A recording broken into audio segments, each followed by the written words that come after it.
Gamma recap में आज हम बात करेंगे the yin Yang master dream of eternity की। लेकिन फिल्म की तरफ जाने से पहले एक रिमाइंडर कि लाइक, शेयर और सब्सक्राइब करना ना भूलिएगा। फिल्म का स्टार्ट एक बच्चे से होता है जो एक प्रोटेक्टिव स्पेल की प्रैक्टिस कर रहा था और इसका नाम यिन यांग है। लेकिन यिन अपनी बहुत कोशिश के बावजूद इस स्पेल को करने में नाकाम रहता है। जब वो अपने मास्टर से कहता है कि मैं ये स्पेल नहीं कर पाऊंगा, तो उसका मास्टर उसे कहता है कि अगर तुम उस बंदे के बारे में सोचो जिसे तुम जिंदगी में प्रोटेक्ट करना चाहते हो तो तुम ये स्पेल आसानी से कर लोगे। और यिन एक दफा दोबारा इस स्पेल की प्रैक्टिस में मसरूफ हो जाता है और इसी प्रैक्टिस के दौरान वो जवान हो जाता है। लेकिन इतना अरसा गुजरने के बावजूद वो आज भी ये स्पेल करने में नाकाम था और इस नाकामी के बाद वो अपने मास्टर से कहता है कि बेहतर है कि वो प्रोटेक्शन स्पेल की जगह टेलीपोर्टेशन स्पेल करे। लेकिन मास्टर को पता था कि यिन को टेलीपोर्टेशन स्पेल पर अबूर हासिल है, इसलिए मास्टर उसे समझाता है कि किसी भी दुश्मन को हराने के लिए सिर्फ टेलीपोर्टेशन स्पेल ही काम नहीं करता,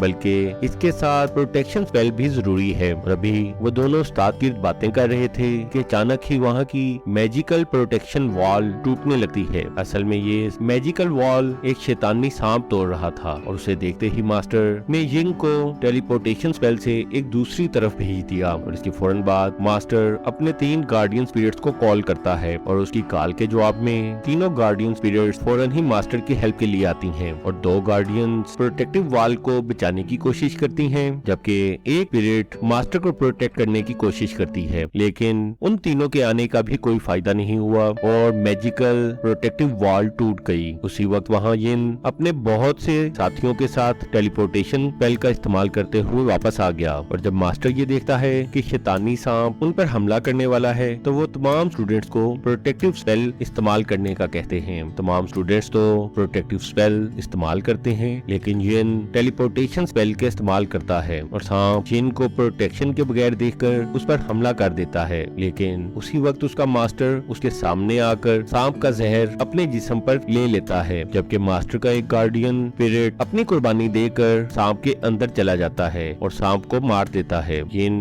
अपने मास्टर की हालत देखकर बहुत परेशान था और वो बहुत ज्यादा गिल्टी फील करता है क्योंकि उसकी वजह से ही मास्टर अब मरने के करीब था और मास्टर के तमाम जिस्म में जहर फैल रहा था। उसी वक्त मास्टर यिन को इस सांप के बारे में बताता है कि 300 साल पहले इंसानों के लालच की वजह से इस सांप ने जन्म लिया और इस सांप को कैद करने के लिए 4 मास्टर्स ने अपने स्पेल यूज किए थे और उन चारों ने मिलकर इस सांप को इंपीरियल सिटी में कैद कर दिया था और आज भी वो इंपीरियल सिटी में मौजूद है, जबकि चारों मास्टर्स 4 स्टोन गार्डियंस की सूरत में उसके चारों तरफ मौजूद हैं और ये चारों स्टोन्स ड्रैगन, टर्टल, बर्ड और टाइगर की सूरत में हैं। और जब भी ये सांप इंपीरियल सिटी से निकलने की कोशिश करेगा तो 4 मास्टर्स को जाकर इन 4 स्टैचू बने मास्टर्स को जगाना पड़ेगा। दूसरी तरफ इंपीरियल सिटी की शहजादी बहुत ज्यादा परेशान थी क्योंकि उसे पता चल चुका था कि शैतानी सांप दोबारा जाग चुका है और आखिर यिन भी इंपीरियल सिटी में आ गया।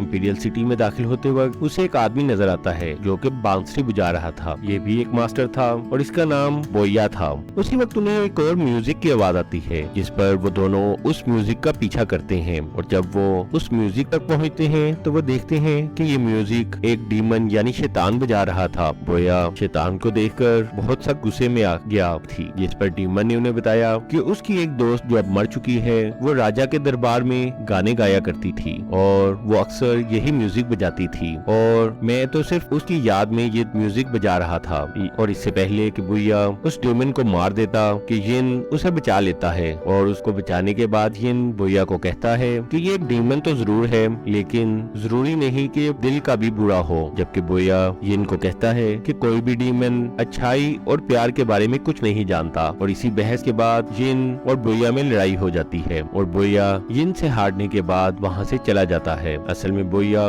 इंपीरियल सिटी में इसलिए आया था ताकि उस सांप से लड़ सके क्योंकि वो भी 4 मास्टर्स में से एक मास्टर था। लेकिन यिन और बोया दोनों ही एक दूसरे की असलियत नहीं जानते थे। इसके बाद वो डीमन जान बचाने पर यिन का शुक्रगुजार होता है और उसका गुलाम बन जाता है, जिस पर यिन इस डीमन को अपनी गार्डियन स्पिरिट बना लेता है और उसका नाम किलिंग स्टोन रखता है। इसके बाद 3 मास्टर्स को शाही महल में दिखाया जाता है, यिन, बोया और तीसरा यांग पिन। लेकिन चौथा मास्टर हंगलू अभी तक वहाँ नहीं आया था और महल में ही एक दूसरे को देखकर यिन और बोया को पता चलता है है कि वो दोनों मास्टर्स हैं और यहाँ एक जैसे मकसद के लिए आए हैं। वहीं यिन की मुलाकात शहजादी की बॉडीगार्ड से भी होती है और बॉडीगार्ड उन तीनों को बताता है कि चारों मास्टर्स को जगाने के लिए कल रिचुअल किया जाएगा, इसलिए बेहतर है कि आज वो आराम करें और जल्दी सो जाएं। और यिन ये देखकर हैरान रह जाता है कि इस बॉडीगार्ड की शक्ल उसके मास्टर से बहुत ज्यादा मिलती थी। अगली सुबह तमाम मास्टर्स प्रिंसेस से मिलते हैं और इसी मुलाकात में उन्हें पता चलता है कि चौथे मास्टर यानी हांगरू को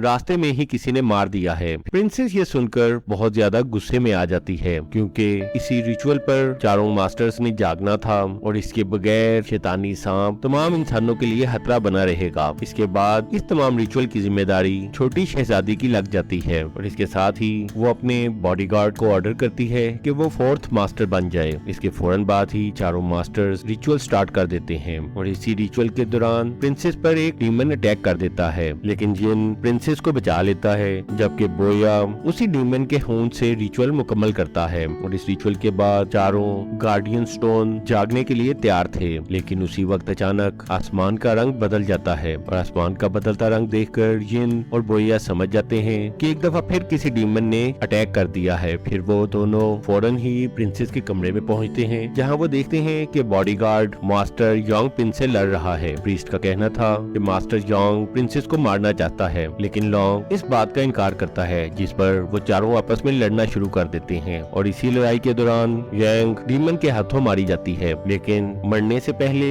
वो यिन को प्रिंसेस के बारे में कुछ बताती है, लेकिन यिन इस बात को मुकम्मल तौर पर समझ नहीं पाया। इसके बाद बोया यिन को बताता है कि उसे बॉडीगार्ड पर शक है, लेकिन यिन कहता है कि उसे बॉडीगार्ड की जगह प्रिंसेस पर शक है। इसके बाद वो दोनों अपनी अपनी इन्वेस्टिगेशन शुरू कर देते हैं और जब यिन अपने कमरे में पहुंचता है तो देखता है कि प्रिंसेस उसकी तलवार को चुराने की कोशिश कर रही है, क्योंकि ये वो तलवार है जो यिन के मास्टर ने यिन को दी थी और इसी तलवार से सांप को मारा जा सकता था। और जब यिन प्रिंसेस से पूछता है कि वो उसकी तलवार क्यों चुरा रही थी, तो उसी वक्त एक डीमन प्रिंसेस पर हमला कर देता है। इसके बाद ये डीमन यिन को बताती है कि वो इस बात के लिए 60 साल से इंतजार कर रही थी और डीमन के पास से ही यिन को एक तस्वीर मिलती है जिसमें वो बिल्कुल प्रिंसेस जैसी नजर आ रही थी। और इसे देखते ही यिन तमाम बात समझ जाता है और वो फौरन बोया के पास जाता है ताकि वो उसे भी तमाम बात बता सके। बोया बॉडीगार्ड से इन्वेस्टिगेट कर रहा था, लेकिन जब यिन बोया के पास पहुंचता है तो वो देखता है कि बोया जमीन पर गिरा है, जबकि बॉडीगार्ड वहां से भाग चुका है। इसके बाद यिन बोया को उठाता है और वो दोनों महल के बाहर पहुंचते हैं और वहां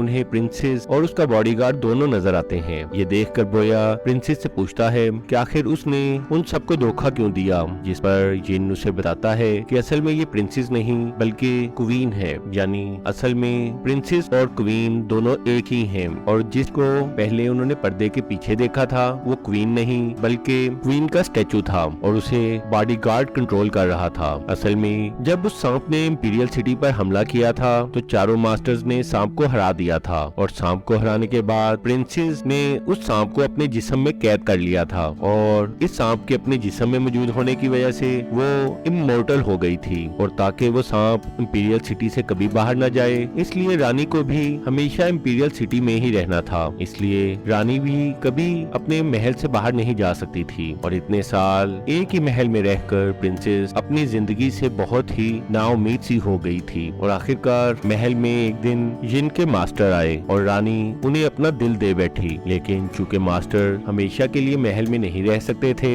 इसलिए वो मजबूरी में महल से चले गए। लेकिन रानी को अपनी याद कराने के लिए वो रानी को अपना एक गार्डियन एंजल दे गया जो कि बिल्कुल मास्टर जैसा था और वो गार्डियन एंजल असल में रानी का बॉडीगार्ड ही था। अब प्रिंसेस तो यही समझती थी कि बॉडीगार्ड ही मास्टर है, लेकिन असल में तो वो सिर्फ एक गार्डियन एंजल था। और कुछ अरसे बाद गार्डियन एंजल यानी बॉडीगार्ड ने प्रिंसेस से कहा कि वो भी इमोर्टल होना चाहता है और चूंकि बॉडीगार्ड बिल्कुल मास्टर जैसा था इसलिए प्रिंसेस उसे अपनी मोहब्बत समझकर उसकी बात मान लेती है और इस मकसद के लिए उसे अपने जिस्म से उस सांप को निकालना था जिसे उसने 300 साल से अपने जिस्म में कैद किए रखा था। जिसके बाद बॉडीगार्ड उस सांप को अपने जिस्म में कैद कर लेगा जिसे वो इमोर्टल हो जाएगा। और ये सुनते ही बोया और यिन दोनों बॉडीगार्ड पर हमला कर देते हैं और उस पर हमला होते देखकर बॉडीगार्ड उन दोनों पर टेलीपोर्टेशन स्पेल यूज करता है, लेकिन यिन तो पहले ही टेलीपोर्टेशन स्पेल का मास्टर था इसलिए वो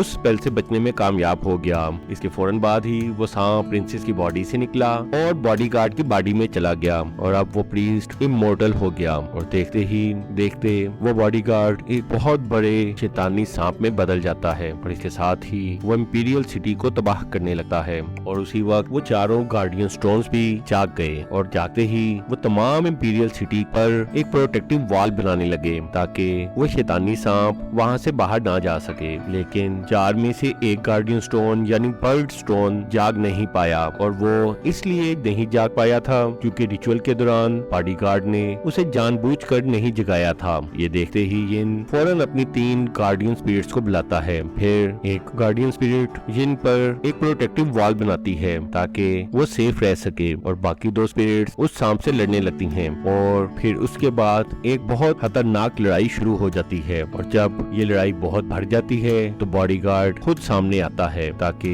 वो खुद उन सब से लड़ सके। के फौरन बाद वो बॉडीगार्ड जिन की गार्डियन स्पिरिट्स को मार देता है। उसी वक्त नजर आता है कि वो मैजिकल प्रोटेक्टिव वॉल मुकम्मल हो गई है क्योंकि बोया ने अपने खून की कुर्बानी देकर चौथे गार्डियन स्टोन को जगा दिया था और चूंकि बोया ने ये कुर्बानी दी थी इसलिए अब वो खुद ही वो बर्ड मास्टर बन चुका है। इसके फौरन बाद वो बॉडीगार्ड के पास जाता है और उससे लड़ना शुरू कर देता है और उन दोनों में एक खतरनाक लड़ाई शुरू हो जाती है। इसी दौरान जिन प्रिंसेस के पास जाता है और उससे सब कुछ सच सच बता देता है कि असल में ये मास्टर नहीं बल्कि मास्टर का गार्डियन एंजल था। फिर वो अपनी पावर से प्रिंसेस को आखिरी दफा अपने मास्टर से मिलाता है और मास्टर प्रिंसेस को सब कुछ सच बताने के बाद डस्ट में चेंज हो जाता है और ये देखकर प्रिंसेस समझ जाती है कि मास्टर मर चुका है। इसके बाद टेलीपोर्टेशन का इस्तेमाल करते हुए यिन और प्रिंसेस दोबारा इंपीरियल सिटी में आ जाते हैं जहाँ बोया और बॉडीगार्ड की लड़ाई चल रही थी और यिन बोया को बताता है कि ये सांप सिर्फ उसी तलवार से मर सकता है जो कि उसके मास्टर ने उसे दी थी। फिर वो टेलीपोर्टेशन के जरिए उस तलवार को बोया तक पहुंचाता है लेकिन इससे पहले कि बोया